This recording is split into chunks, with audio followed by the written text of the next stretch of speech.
the script, we actually, we had written that there was a horse race actually shown, and then once we started shooting, we realized that we didn't have the money to shoot an actual race. How are we going to go to, we didn't know where we go, how we do it.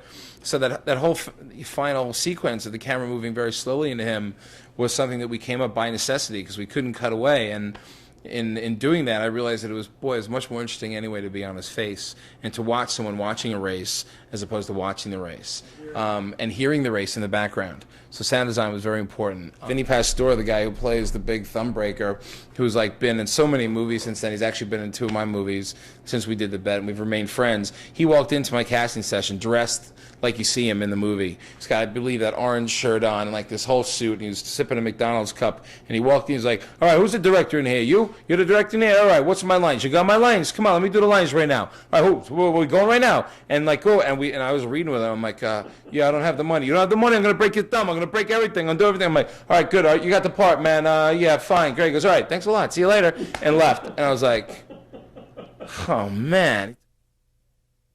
I got lucky enough to interview at MTV in 1986 when they were just really getting going and really becoming very popular, and they're looking for a lot of lower level help, and that was me. And so I started working as a production assistant at MTV and ended up staying there for about 5 years. And I learned, it was really my film schools. I didn't go to school to be a film director. I was constantly looking around for something to shoot and direct.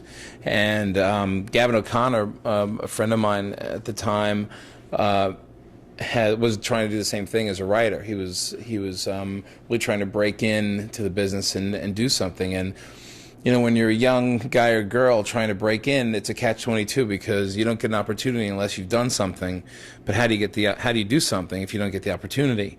So we decided to make the opportunity for ourselves. Now, granted, I was just a production assistant, gone to associate producer, gone to producer at a cable network, but I still had I still had a lot of growth, and I didn't really know that much about film, to be honest with you. I didn't really know.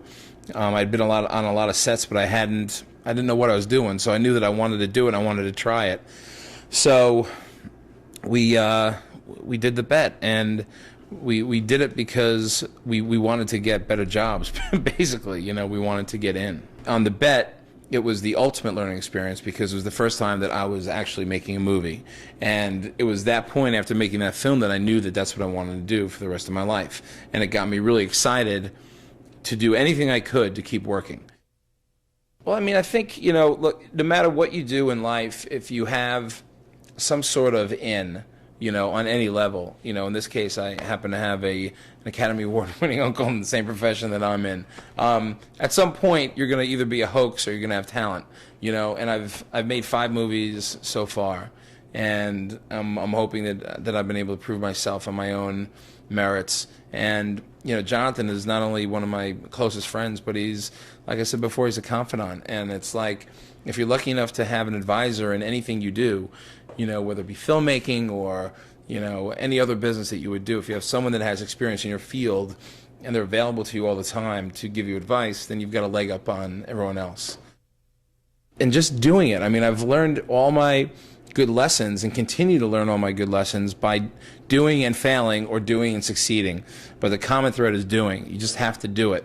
Whether it's your own Bolex or your own Super 8, or you raise the money and get a 16, or you raise the money and steal a 35, or it's videotape or whatever it is, just do it. Because you can't read it in a book and you can't learn it by watching films. You have to really get in the trenches and teach yourself how to do it and learn from others.